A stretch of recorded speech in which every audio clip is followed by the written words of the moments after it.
ডাকসুর সাবেক ভিপি ও গণ অধিকার পরিষদের সভাপতি নুরুল হক নূরের ওপর পুলিশ ও সেনাবাহিনী কর্তৃক বর্বরোচিত হামলার প্রতিবাদে সাতক্ষীরায় সর্বদলীয় বিক্ষোভ মিছিল অনুষ্ঠিত হয়েছে।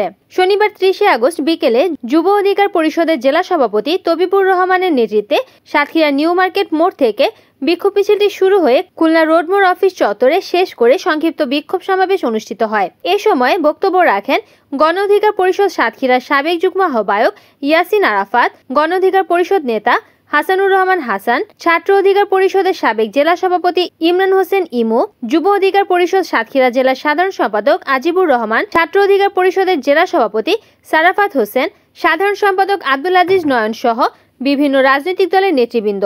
সংক্ষিপ্ত বিক্ষোভ সমাবেশে বক্তারা ভিপি নূরের ওপর বর্বরোচিত হামলার ঘটনায় তীব্র নিন্দা ও অবিলম্বে জড়িতদের বিরুদ্ধে আইনি ব্যবস্থা গ্রহণের দাবি জানান।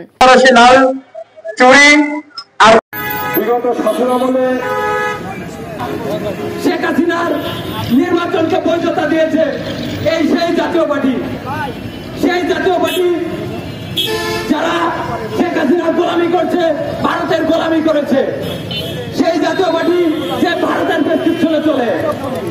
সুতরাং জাতীয় পার্টির সকল ষড়যন্ত্র আমরা এই সাতক্ষীরার মাটি থেকে রুখে দেবো ইনশাআল্লাহ।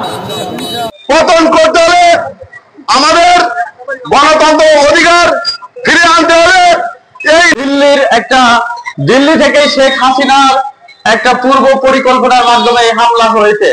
5 আগস্ট আওয়ামী লীগ বাদে এবং 14 দল বাদে অন্যান্য সকল রাজনৈতিক দল এক হয়ে শেখ হাসিনা সহ আওয়ামী লীগের যেমন কবর রচিত হয়েছে, কিন্তু হাসিনা দিল্লিতে চলে গিয়েছে।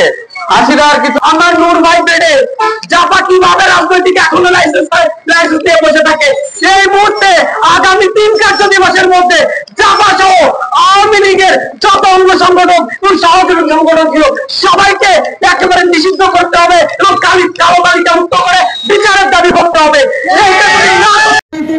ফাঁসিবাদী দালাল ছিল এবং বর্তমানে যারা দালালি করার চেষ্টা করছে তারা সুপরিকল্পিতভাবে বিভিন্ন ভাইকে নৃশংসভাবে প্রাণনাশের জন্য